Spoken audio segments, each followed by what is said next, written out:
Work on the Teme Aflao road has resumed after stalling for over a year following an appeal from the Minister for Roads, Kwame Govins Abuja, for contractors to return to site.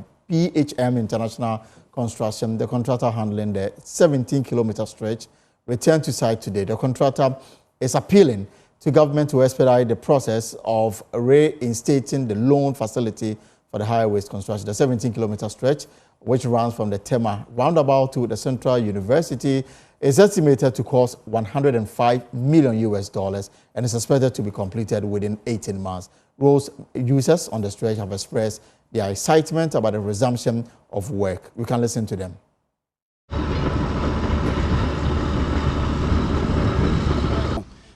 Coming from Dawenya, even they just started, but you can see the traffic is moving smoothly. Unlike the other times when you can see everywhere is choked. You can't go, you can't come anywhere. The road is so bad and it is keeping too long. But now you can see that you can see the action. Go all the way from this side to Dawenya. You can see that the road, they have started working on it, and we say they are doing good.